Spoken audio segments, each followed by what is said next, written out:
You have a place to eat, you got a place to take photos. It's right off the Trans-Canada.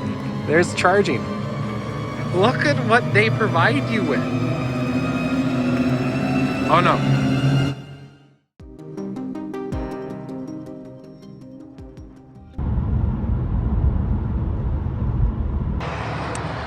Welcome back.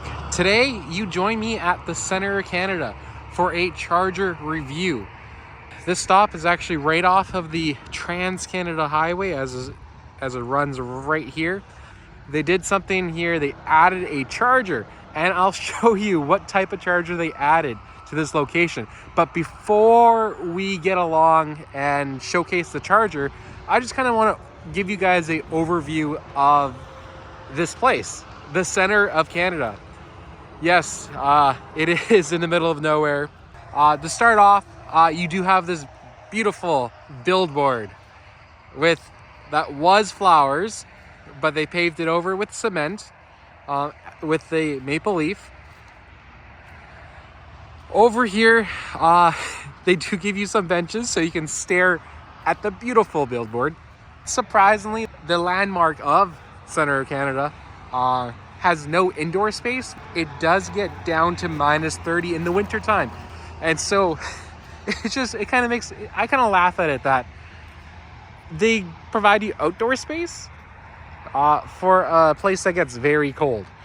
That sign was not the original sign. The sign was actually this little guy here. Over the years, people have added their names to it. There's just so many stickers on this. This is crazy. Wow. But yeah, that's the sticker board. Originally was the Center of Canada sign, but then they added that big billboard way over there. Something that's also new to this location is they recently also added a washroom. I believe this is a washroom. It could just be a storage shed for all you know. But yeah, let's quickly go take a peek. It's very muddy, surprisingly, like very muddy. Oh my goodness. But yeah, in here. Oh, never mind. It's locked. It's probably most likely just a storage shed. I thought there was a bathroom here, but hey, look. There's charging. You got 120 volt plug right there. The reason why I came here is for a charger. So, based off of what you can see here, you have a place to eat, you got a place to take photos. It's right off the Trans-Canada. Prime location. You go from Ontario to Winnipeg. Perfect. So, what do they add here for charging? Because, you want to stop. And if you have an electric car, you want to charge. I'm here right now. I don't need the charge, but if I was traveling, I would love to charge. People would spend maybe a half an hour here, maybe 45 minutes, depending on if you're having lunch or not. Just based off of what you can see, you're going to spend roughly 45 minutes, half an hour, something like that. You're not going to spend more than an hour here. So, with that, let me show you the charger that they actually have here for you to use. It is a paid charger. You do have to pay for it. Look at what they provide you with. It's a charge point charger. Another charge point charger. This is a J1772 unit. They really made sure they didn't want you to hit it. So they put a boulder in front of it. And wait a minute, is it off? Oh no, the screen is just very, very dim. Can I? Wow. Do you see it? There we go. Wow, that is a very dim screen. I can barely see it with my glasses off. Okay, yeah, so now you can see it. It turned on. So yeah, this one here is set up by the RN, and they want to charge you $2 for this charger here. It is insane. First, they don't provide high enough charging. for this location, based off of what they have here, I would assume they would at least install, I don't know, 50 kilowatts at least with a CCS and CHAdeMO plug.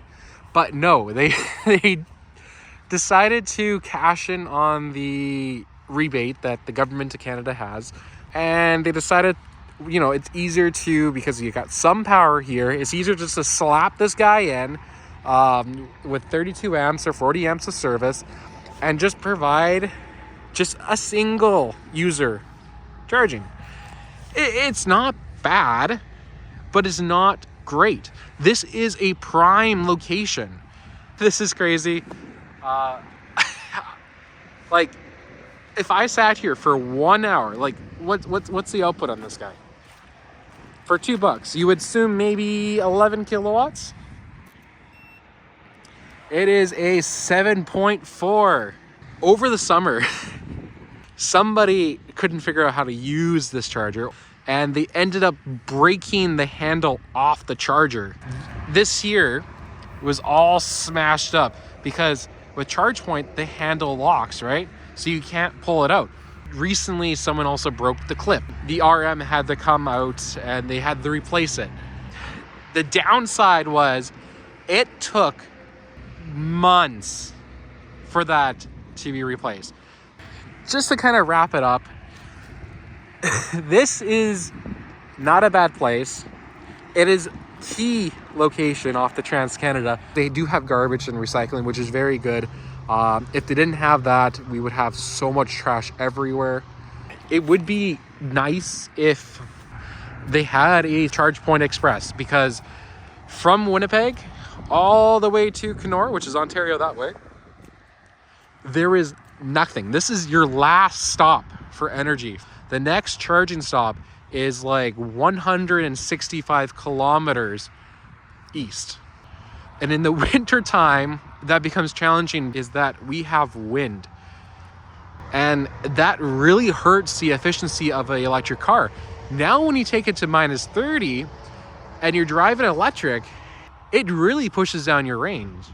Like, I could lose up to 50% or 40%, depends on the weather.